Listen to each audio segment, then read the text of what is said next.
Okay, we're ready to get started. I got that posted. All right, here we go.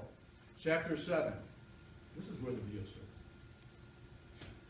We're finishing chapter 7. We're going to start with, you know, I thought I wrote something down I wanted to start with. No, we're going to start with condominium. I'm sure almost everybody here knows what a condominium is, I think, unless you just never had a grandparent that that moved into one. You may not have ever had a relative, but I've had lots of relatives in my past that moved into condos. Condos are those, sometimes they're touching other, condos, and sometimes they don't share a wall. But in most cases they share a wall. It's a community, condominium community, and they all pay a monthly fee for certain services. One of the services is that everything outside the condo, on the outside, where the gutters are, the outside siding, whatever it may be, the material, are the condominium's responsibility. Now, I stayed at my parents' condo at one time, and I could see that the gutters, when it rained, were just going over instead of going down, so they were obviously plugged up. That's something I could just call the condo association. They got this little thing, and they come and get it, and they fix it, because it's on the outside. And your home insurance on a condo is a little less expensive than a normal home because the outside is insured by the condo association. You're insuring from the studs in. Kind of the definition I've gotten before. The studs in, meaning right behind the drywall of the inside of your home, in is insured by you. There's special condo insurance just for those situations. From my experience, the condo fees have increased over the years, and I would say the average now is more around about $200 a month. They're starting to get up there. And I'd say that's almost, and some are more, and some are a little less, but I would say it's about average. Now, this is the worst part about owning a condo. There's two real disadvantages. One is that adjoining wall, or if you're in a middle condo, those two walls. Now they say, oh, you hardly ever hear your neighbors. I don't ever want to hear my neighbors, but I don't want them to ever hear me. Not this kind of, ever. So that's a big downfall there. Anyway, and the other downfall is this $200 a month, because the services you receive for this $200 a month, you can literally stay in the house you're at, and most people go to condos and go, I don't want to take care of the outside lawn anymore. I don't want to mow the lawn or take care of the outside or whatever. But if you do the math, and you said, I'm going to subcontract everything that a condo association would do, but I'm going to subcontract it myself. I'm going to make the phone calls and set up somebody to mow the lawn, set up somebody to paint the outside every 10 years, to set up somebody to clean my gutters when it needs to be cleaned. You will spend a lot less than $200 a month. I actually computed it, and I said, oh, there is another benefit, by the way. This $200 includes the roof being replaced every 20 to 30 years. So you don't have to buy a new roof. That's a big advantage, because I would say even the lower end of having a roof replaced is around $5,000. And most people, I say, save for that emergency fund, save for that emergency fund. You never know. A water heater could happen, a furnace. When a roof needs to be replaced, that eats up. $5,000 one time is a big deal. It's probably the most expensive emergency you might have when it comes to owning a house, is that one. The good news is, once you replace a roof, you're pretty much good to go for over 20 years. So, I went ahead and did the price of replacing a roof. I used $5,600. I divided by 20 years, which is more like 25 or 30, but I used 20 years, and I got, this is $280 a year you spend if you did it yourself and had to spend $5,600. Divide that by 12, there's the monthly you have to put aside for this one-time thing when the roof has to be done. Compared to, now this is per month, what does that come to? I can't find it. 280 divided by 12, help me. It's on here, I just can't find it. $23.33 a month you put aside, waiting for the 20 years you need to do it. Now, mowing. This pays for mowing. This is roof. This is mowing. Mowing is 8 months a year. I pay like 30, but I use 35 because I'm sure a lot of lawns are bigger than mine. But I'm going to use $35 to mow, 8 months. That's 32 mows. This is the most gonna have it mowed. That's once a week for 8 months, and when you get into October, you're not once a week, or, you know, I don't think anybody's mowed yet in April, have they? I mean, mine was covered with snow this morning. Was it anybody else's? Oh, okay, was it just me? All right. So that equals $35, that's $1,120 a year, and that comes out to something a month. Jeffrey toes. And you gotta paint every 10 years. You get someone off Craigslist, come over and paint your house on the outside. You're looking at $1,000, you don't need it for another 10 years. So I divide that by 10, and that's $100 a year for painting. This is also covered in your thing. Now I went with the high end on everything, just so you can see, even if you're spending the most you could spend, what is the 12, is this 1120, so that's a little less than 100, 90? 93 a month? Okay, so 93, 23, 100 a year divided by 12 is going to be $8.33 per month for putting away money for painting. Let me keep going here. Maintenance and repairs are like, this is at the most. So what will happen is you'll have many years that you're putting $200 a year aside, or whatever you decide, that there's no maintenance repairs to be done on the outside of your house. And then all of a sudden you'll have several that have to be done. But I'm saying you can probably get away with only putting it for the outside, not inside. I'm not talking about inside, outside, maybe 100 a year, but I'm using 200 divided by 12. $16.67. So here's another $16.67 per month. And that's all I've got to compare with. Now there's plowing the condominium streets out, not your driveway when you live in a condo association. Almost all of them only do the streets. A little bit of money goes to that. And then the entrance to the subdivision of the condo, some money goes to that to keeping that nice.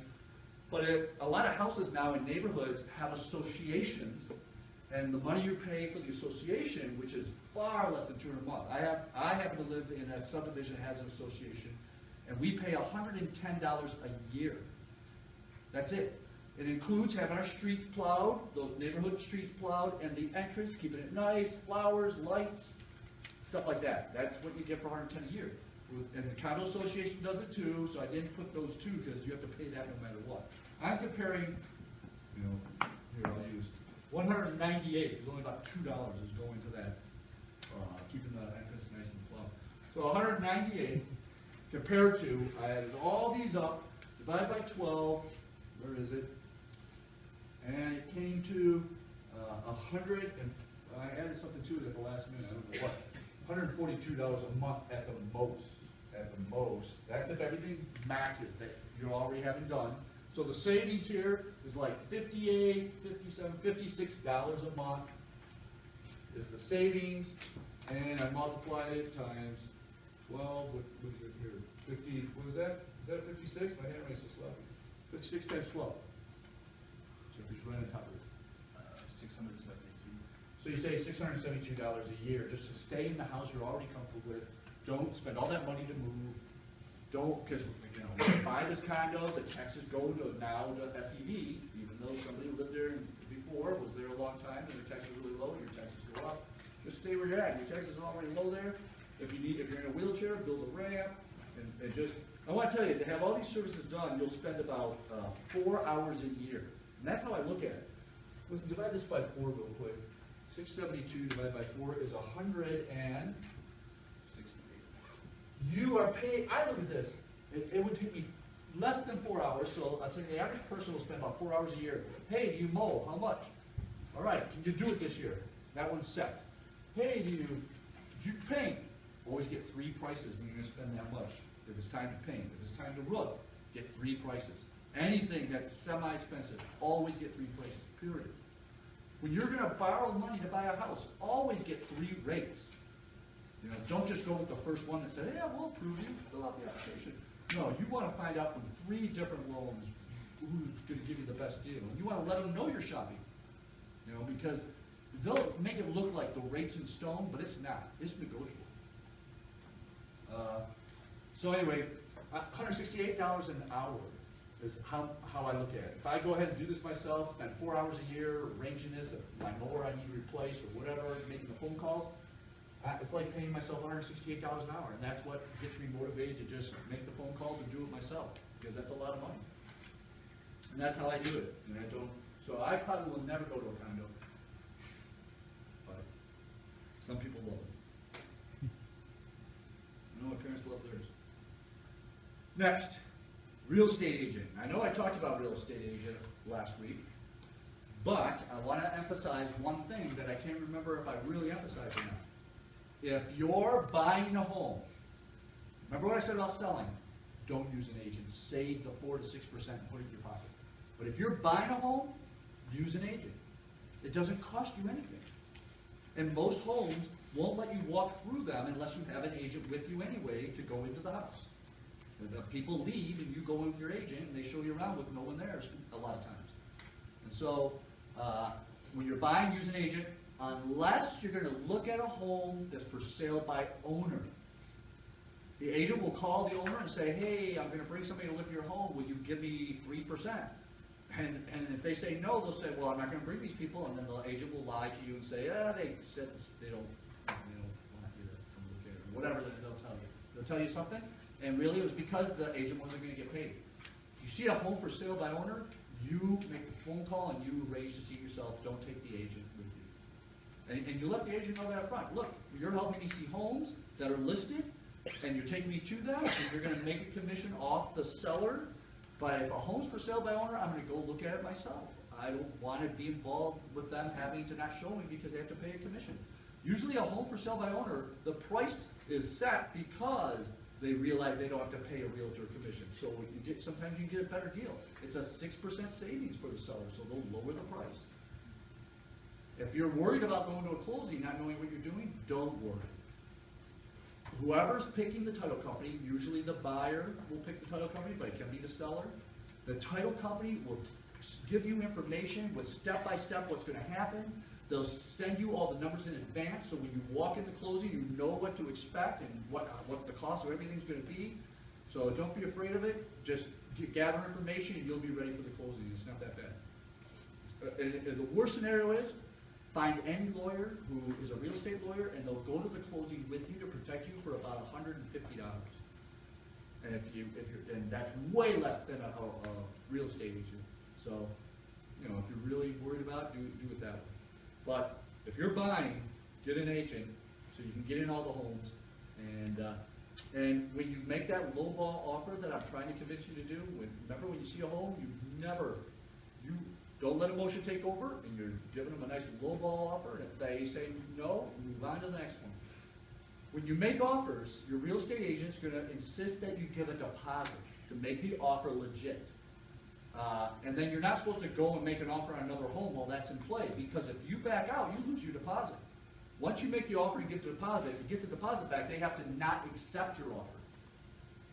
So you got to watch out for that. But I went ahead and took the risk several times because I knew my offers were so low that the odds of them taking it are so slim that I didn't have time to wait for the process. So I already be looking at other homes and sometimes make another offer on another home because they haven't indicated what the deal is yet. Or they reciprocated with a price that's higher than what I offered, waiting for me. But at that point, I get my deposit back if I don't make another offer. And while I'm thinking about it, I'll make another offer on another house with another check. They never cash your check. You write the check for $500 or $1,000, and then they don't cash it unless the offer is accepted. So when you have checks flowing out there, and if you accidentally do what I did, the worst scenario could happen: accepted, and I got to back out of one of these, so I would lose my $1,000 on one of them. But it didn't happen. But that's the risk I took to get the process moving faster. So I just wanted to let you know how it works. Real estate agent, if you're buying, please think about it. But let them know if you're looking at it for sale by owner, you're going to do it on your own and no agent. And that'll be fine. You don't have to sign anything with an agent. They may try to get exclusivity and have you sign something, but you don't have to. By not signing, you can drop that agent at any time. That you feel like they're not representing you well, call up and get another agent. It's no big deal. All right, so that was real estate agents. Home inspection, we're going to slide 15, which is right here. Where's the inspector? Here's my advice on home inspection. If the home, and by the way, your goal is to try to find that home, the 3 most important rules: location, location, location, and then next, it's as new as possible. Everybody hear that? The year built is as recent as you could possibly afford, and that's a steal that you can get your hands on. So much less risk involved the newer it is. And so if the house happens to be less than 10 years old, and you luck out and you go, oh my God, I'm about to buy a house that's only 9 years old or 8 years old, either you don't need an inspection at all and you're going to waste this money, or you can call inspectors who will do a discounted inspection to just look at a couple of things. For example, I bought a house once that was so new, I didn't want an inspection, but I found an inspector who would go up into the attic where I didn't want to go, and do everything, take pictures up there for me and write a report about that, and had a test kit to test the well water, to drop down into the well and test the water. So I only had to pay for those 2 parts of the inspection, and the rest I felt confident about. I didn't need to have inspected. It was such a new house. So, so that, I just want to let you know, because everybody thinks you have to, there's one price, $400, $500, $600 to have it inspected. And if you just reduce it down to a few things, I think it was like maybe $150 or $125 for my inspection, because I only had a few things to look at. It was a nice report with pictures and everything was fine, except for the well. But we knew that whole area, there's a lot of areas that have water problems. So you want to, that's one thing you want to look at in the basement and find out about. What's the water like? Do they have a water softener, and does it stay with the house? And most water softeners would stay in the house. Do they have a whole house filtration system? That's a big deal. Where in areas where water's not that great, that whole house filtration system is worth a lot of money. And so that's what you want to look at. All right, so don't waste money on inspection if it's a newer home. A home, what was that home built? 1896 or something like 1980 something? 1880 something. That's a home you would have to have inspection. A home like that, you got to worry about, is that wiring from like, even if somebody had the wiring redone, it could have been the 1940s they finally had the wiring done. Is that asbestos? And it could have been asbestos also, but the wiring itself, as it gets old, you run into all kinds of problems. And having all that wire fished out and fished back up behind the drywall is an expensive process. So that's something you would definitely want to look at. The older the house, the bigger the inspection you want done. Full inspection.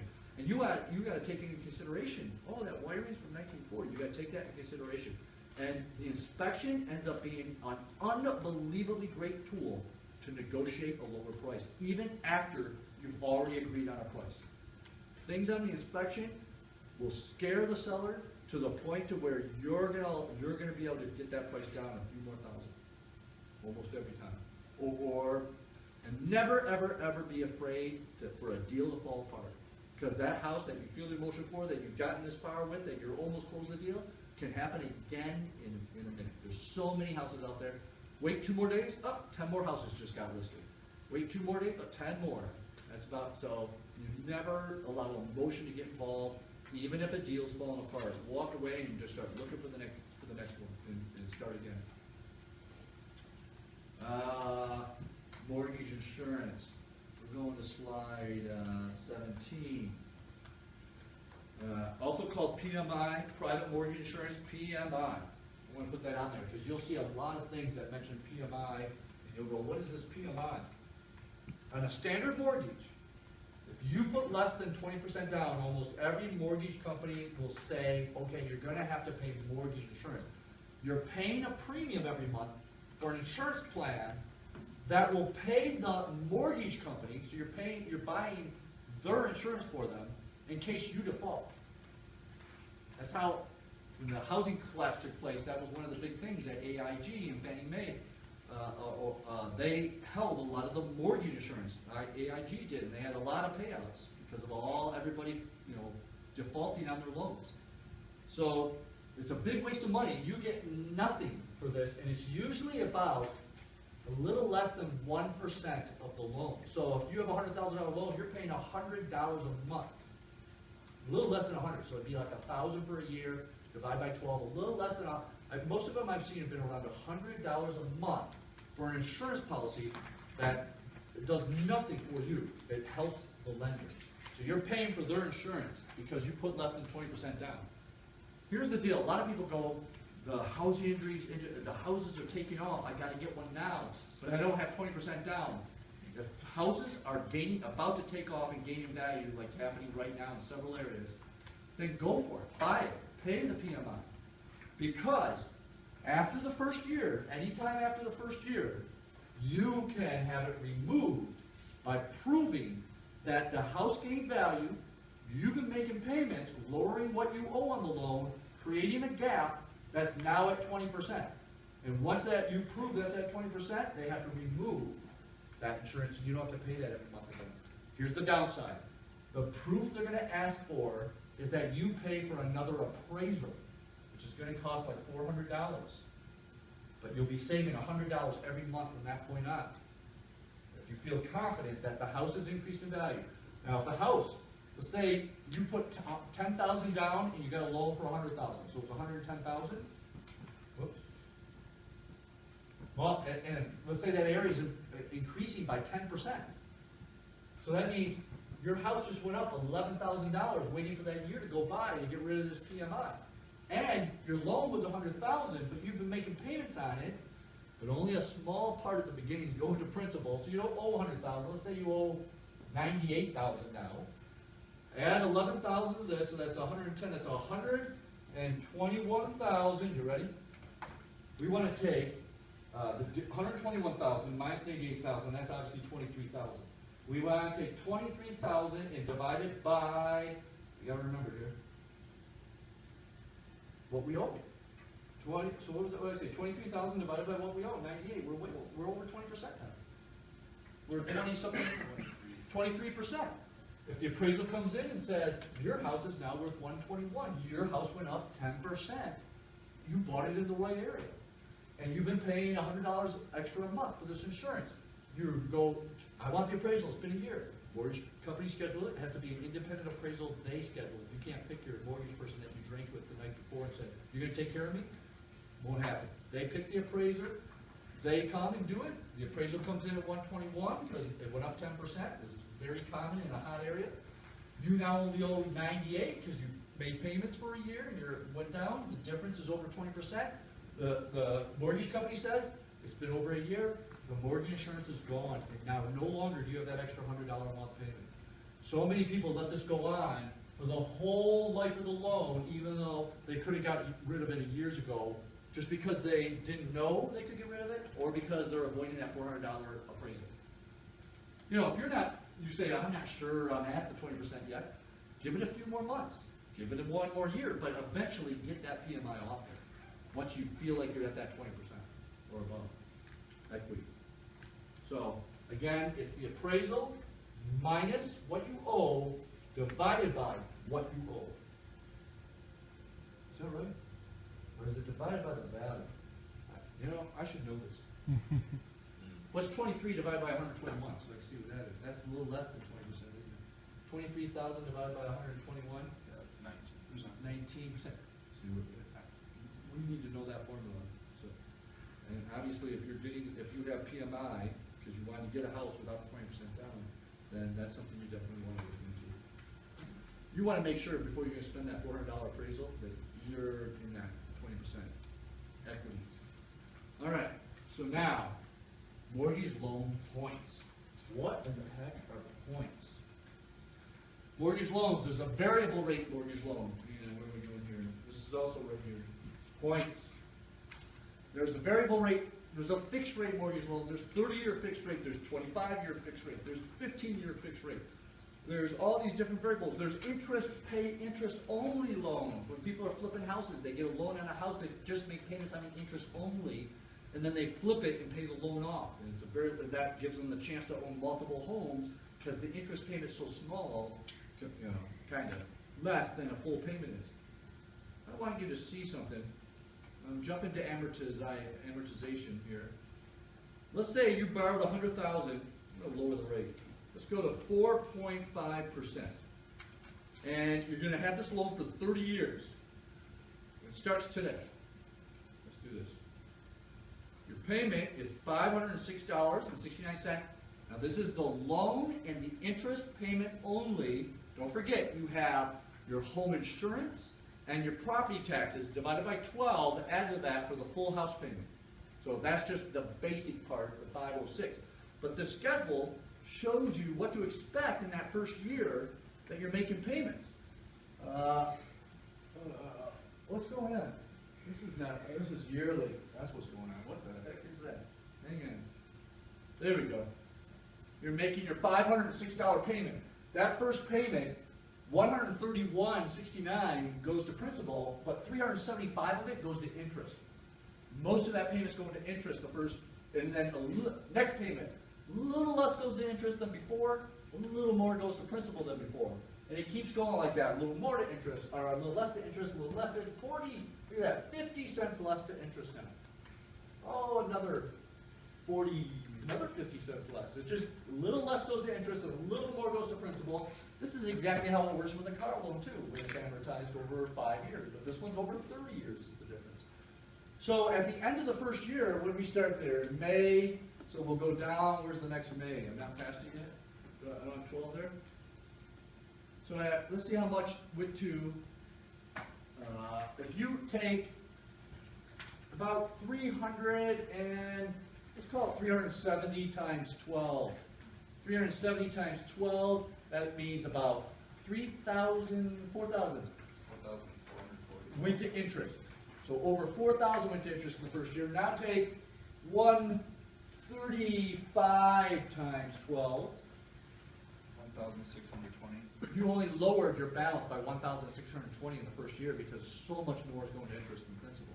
So 1,000. So instead of this being 98, it's going to be 98,400 is what you still owe on that $100,000 loan after the first year. Now subtract, and you're going to be a little less than 22 years. We're 400 off, but so that's how it works. Look at what happens if you say, very few people do this.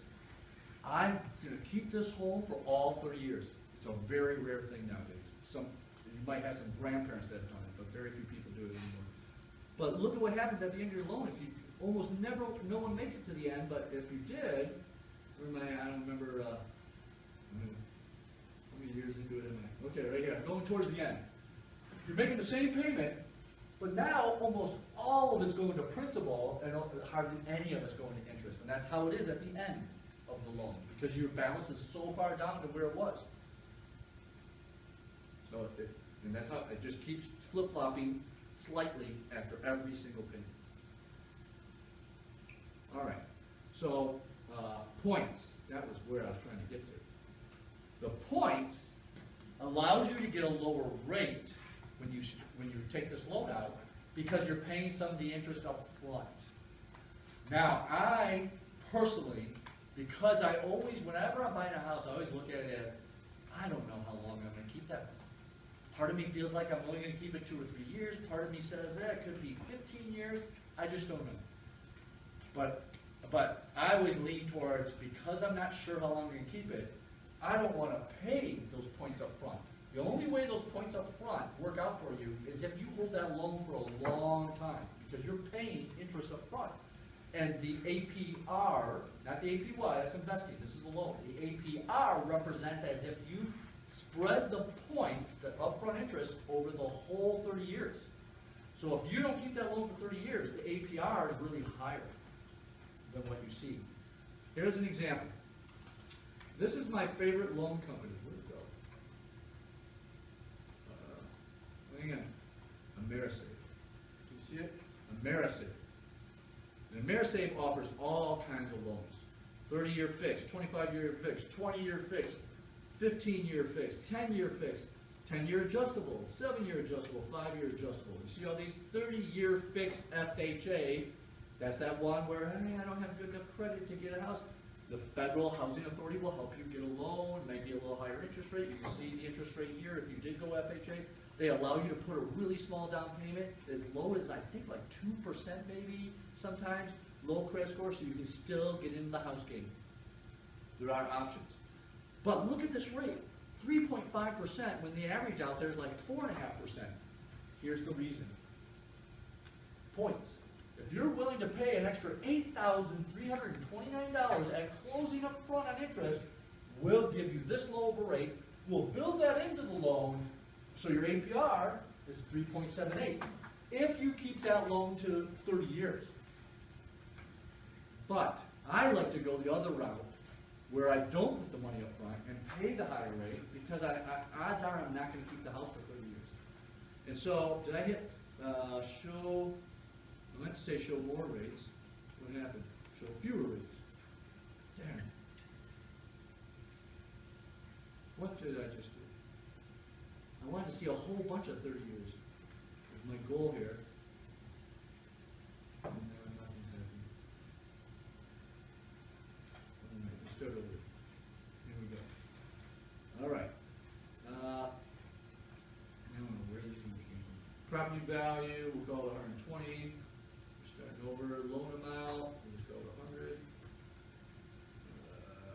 Michigan, I don't even know that county, who cares? There we go. This is a purchase, for purchasing. Oh, we gotta do this again. Down payment. Wow, what just happened? What was this again? 120? We're gonna run out of time. Down payment, we're putting down 20,000 here. 17%. No, we're gonna make it 20%. 25,000. There we go. What's that say? Where's our thing? Oh, what about all this stuff? Primary residence, full document, 30-day. It's a house, townhouse. We're not waiving our escrows. Remember, where the insurance and the taxes are going to be with the payment. And we're going down. We want to see them all. No, we just want to see 30-year fixed. Let me get all the other ones out of here. I want you to see the difference of when you do pay points and you don't pay points. The homework will be posted on Blackboard tonight, due Wednesday. Okay. All right. How many we get to see? Just that one. But here it says show more rates. This is the one again. Okay, for some reason, because we're in Michigan, you're getting 3.75 if you put up $4,139 up front in upfront interest called points. Your APR will be 4.155. Now, I want to show you what happens. Here we go. Finally. These are all 30-year fixed, but a different amount of money to put up front. So 3.75 if you put 4,139. If you put in 3,570 up front, it's a little higher rate, 3.875. If you put 3,081 up front, now you're at 4%. Let's keep going. I'll show you the ones I like. Discount 2,659, 2,175, 1,150. Look at the rate keeps going up. 770 up front. 589, 114. This is where it gets good. This is one of the few lenders who will say, if you're willing to pay a slightly higher rate, we'll give you money back at the closing. We'll pay part of your closing costs, the recording fee, the title insurance. Let me keep going. If you're willing to take a $194 rebate at closing, your rate would be 5%. But let me go all the way up here. Oh, there should be more. Darn. I like the ones that say 2,000 credit. I did a loan with this company on a house, got to the closing. I went with the higher rate at that time with the 2,000 credit. It paid for all my closing costs, the title insurance, the recording fee, the appraisal, whatever else was on there, and they gave me a check in the mail as a rebate because I went for the credit instead of points, the opposite of points, and a little higher rate. But I knew I was only going to have that house for 4, 5, 6 years, so why not? And so I got the closing cost paid. That's what they did. Let's compare this now to a traditional like credit union. Credit union doesn't have a lot of options. I mean, they have options, 20-year, 30-year, maybe a 10-year, but it's just one rate for 30 years. You don't get choices on how much you want to pay in points. You don't get choice if you want a credit or a point. This is it. 4.125, great rate. There's no points, makes it even better, but there's no refund. But what's nice about a local credit union, your closing costs are usually far less. They don't start making up fees that really don't exist to try to get more money out of you. I would say you could expect a closing from a credit union like this to be $2,000 or less. Where if you went through Amerisave, even if you had a credit or you paid points, you're looking at about $3,000 to $4,000 closing costs because they have all these other ones. they actually list the closing costs, but they're listing all the possible costs. When you get to closing in Michigan, they have several listed you don't have to do and you don't get charged for. So they're showing you the maximum your closing cost could be, which says about 4,000. But with them, there are some additional ones. So you're looking at 3,000 compared to only 2,000. But they do have this, what's called an origination fee. You're basically paying 0.5% of the loan. So on a $100,000 loan, that would be $500 at the closing. It's kind of a fee that they're, in order to have this loan. Now this is the rate. If you have good credit, you have your debt to equity ratio's fine, your payments to income ratio's good, that's your rate. So one of those are off, it doesn't mean you're not going to get this loan. They'll then say, hey, we did all the things, your debt to equity ratio's over 30% or something. We consider you a B credit, so we can't give you this rate, but we're still willing to give you the loan at maybe 4.7% or 4.75 instead of 4.125. So we can go forward. It's just a little higher rate because of the little extra risk we have to take, and that's very common practice for a lot of lenders. After they check everything. So this just shows you the best you can do. And when you get done with this meeting talking about this, you set up a meeting and another one, and you talk about it. And you set up you go to a Amerisave, and you talk about it. And you compare the three and figure out which one's best. If you only go to one, and I'm not telling you, you go back to this credit union, you go, here's what Amerisave is going to do, or here's what this other credit union is going to do. They want your business. And they may say, oh, what if we drop this origination fee? Would you then come with us? Or what if we went down just to 4.0? Would you then come with us? I've had that happen several times. So, don't think this is in stone. You shop around, you can possibly negotiate. And if they will come down to meet the lowest offer, be ready to walk out and go get the loan with whoever was the best offer. And that's the advantage of shopping around. It saves you thousands in the big picture. Over 5 years, let's say you only own the house for 5 years, and you found a loan that's even 0.125 less than this, that's thousands of dollars savings. And that's why it's so important to shop around. All right, so that's what points are. FICO score. You want to make sure you know the whole diggity-do on FICO scores. You open up your app. What's that called again? Thank you. Credit Karma. That is what's called a consumer FICO score, which is usually a little higher than all the other FICO scores. Each credit report agency uses several different FICO scores based on what it is you're applying for. Here are some of them right here. This is one of the ones I've been reading about called FICO. There's FICO Mortgage 8, FICO Auto Score 8. This is kind of a newer one. What it does is, if you're at a credit union or a bank or a mortgage company applying for a home loan called a mortgage, they're going to get the credit report for FICO Mortgage Credit Score 8, which recalculates your regular credit score by putting more emphasis on any previous home loans you've ever had. More emphasis on directly related to what it is you're taking a loan for. So they'll look to see if you ever had any other home loans. And then they also put a little more emphasis on anything that's negative on your credit report, like being late on a payment, or had anything go to collections. That would be a big deal on the mortgage FICO 8 from what I'm reading. The auto FICO 8 score does the same thing. It recalculates your score but puts more emphasis if you've ever had a previous car loan. Specifically, if you're applying for a car loan, they'll put more percent weight on your score based on your history of any previous car loan. So that's a big deal. And then the bank card, if you're applying for a credit card, they put more emphasis on any previous bank cards you've had in the past. And then the consumer one is usually your high score. That's everybody else. Don't get me wrong. I don't see one on the list, but I know there's one more called an insurance credit score. When you're shopping around for car insurance and home insurance, it's called a soft check, and it doesn't affect your credit score, so you don't have to worry about shopping around. But the number you'll get that the insurance agent gets to determine your cost of insurance is different than your regular score because it puts more emphasis on any previous insurances you've owned. So that's why the score is a little different for insurances.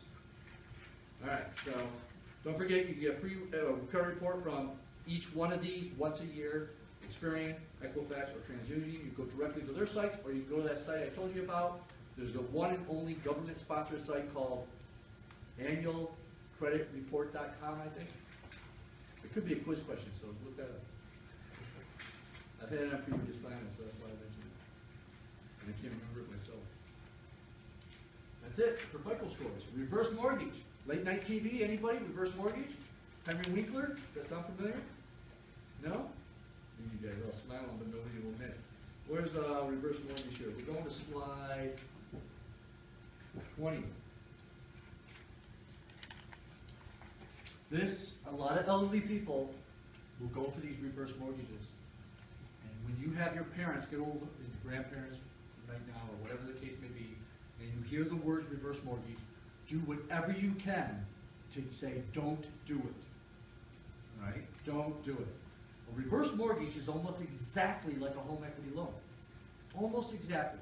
Except you're giving up a bunch of control, and you're going to pay a bunch of fees, and you're going to lose a bunch of money.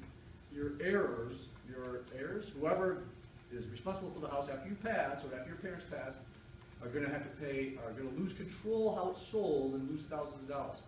Because here's what happens with reverse mortgage, and I've had a couple of friends whose parents fell for this. The stories are awful. What the deal is, the reverse mortgage, a parent dies.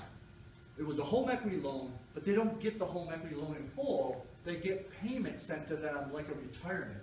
Tax-free, because your parents have been in that house for 20 years, if they sold it, all the money in equity is tax-free anyway. So this whole concept of a reverse mortgage is tax-free because you're pulling the mortgage, the equity out of the house, is what's happening. Now, the deal is, the parent passes, the children inherit the house, or whatever the situation is, and it's on a reverse mortgage. They contact the mortgage company who did the reverse mortgage. And the reverse mortgage company says, and by the way, in that payment that your parent was receiving, there was fees taken out that are not in normal home equity loans. So it's fee heavy. Then, your children, or whoever the heirs are, try to, we want to get this house sold, da-da-da-da-da. They said, read the fine print of the reverse mortgage. You are not responsible for selling it. We sell it. This is our house now.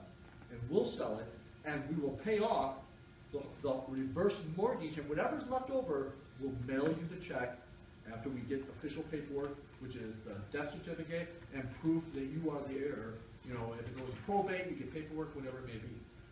Because they're in charge of selling it, they don't care what it sells for, as long as it sells for more than what is owed on that reverse mortgage.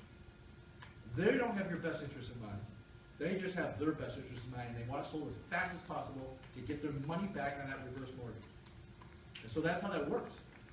By your parents, or whoever, if they would have gone for a home equity loan, and you say, look, let's take that money, put it over here, and we only transfer into your account what would have been a payment from a reverse mortgage, and the rest of it will sit there and earn interest, and the transfer takes place just like you wanted. You wanted just a certain amount every month. Here it is.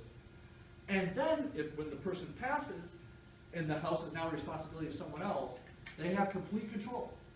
They can take what's left and pay off what's left of the home equity loan. They can sell it at any price they want and try to get the most for it they can, to then have money to be passed on to the children while paying off the home equity loan. It's way less expensive to get a home equity loan than a reverse mortgage. It's just an all-around a better decision.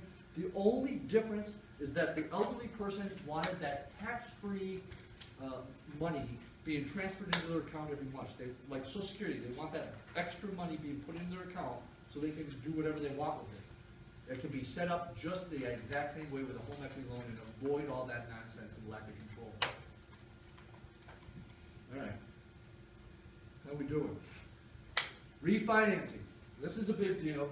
All of you will have a refinancing situation if you ever own a home somewhere along in your life, and most of you will. This is so common, and when I start getting all the emails and phone calls from people from my past, it's when interest rates are taking this dive going down. And everybody has these home mortgages, and they're going, wow, look how low interest rates are, look how low home loans are now. You can refinance. You can take out a whole new loan on your home and pay off the old loan Because the old loan, let's say, is at 5%, and now you could get a loan for 3.5%, and you're going to save all kinds of money. But when you go to refinance, you have to pay the closing costs again. The $2,000, the $3,000, you got to pay all of those again. The title insurance, the appraisal, all that stuff again. And so you got to take it into consideration. And here's how to take it into consideration. Let's say right now, whatever you're paying now, let's say just on the loan, not taxes and insurance, just on the loan, let's say you're paying $540. But if you refinance, you find out that you could pay $460. So you'll save $80 per month. Now, this is estimating, because there's a lot more to it if you want exactly how much you'd save, or whether you should do it or not. But that quickly estimating, it's all about your monthly mortgage payment savings divided into what it would cost to get this new loan. I'm going to use, I don't know, $2,200 because you went back to the credit union. Divided by $80.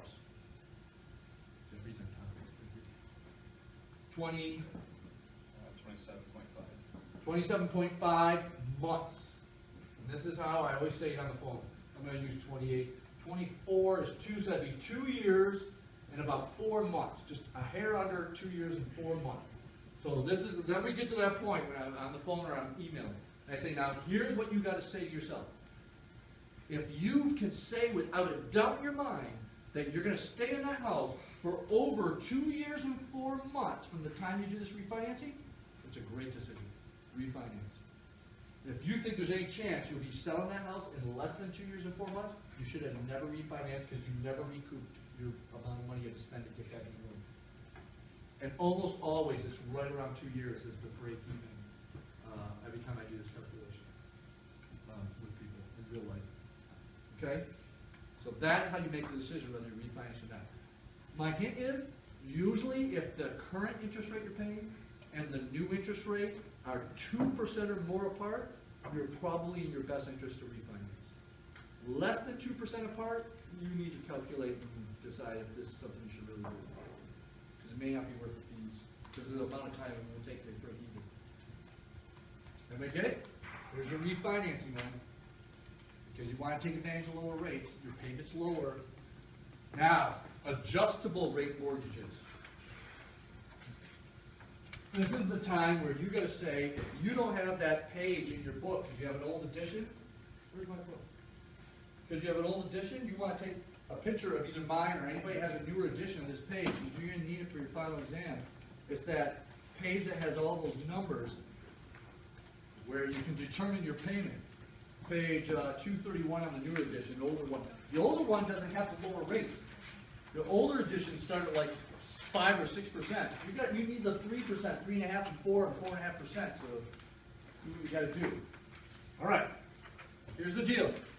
You're taking out you have a $100,000 loan currently at 5%. Let's go 100,000 currently at 5%, and you want a quick estimate how much your monthly payment would be on that loan. You divide by 1,000 to determine how many thousands you have in your loan. 100,000 divided by 1,000, there's 100 of those thousands in there. You multiply it times the index number. We're using a 30-year fixed mortgage, 5%. I see 5.37. You do the math.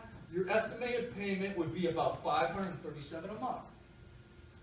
But, and you went for this loan. And this is what you're paying without the tax and insurance on top of it yet, just that. Interest rates went down, or no, you have an adjustable rate mortgage, I'm sorry, and interest rates went up. And you're going, man, why did I get this adjustable rate mortgage? I just got a letter in the mail, only been a year, and they're about to raise my rate. With an adjustable rate mortgage, your payment changes when rates change. And if this payment now goes up to, let's just go up to 5.5%. So you still have the 100,000, or now you're at 99,000, or no, they're going to do it based off the original. 100,000, so you divide by 1,000, you still get 100, but now you're multiplied times 5.68. 5.68, your payment is $568. It was $537.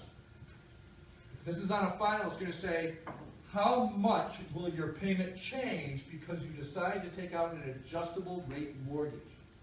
And in this case, you show the work and it changed, what is that, $31. Your payment goes up $31 because interest rates went up 0.5%. I always say, unless you feel very confident that interest rates are going down in the future, that'd be the only way you'd want an adjustable rate mortgage if you have, your gut says for sure interest rates are heading down. If you don't know which way interest rates are going, grab a fixed rate. I always go with a 30-year fixed mortgage. Fixed rate, you don't care whether they go up or down. You hope they go up because you've got a fixed rate and a nice low rate.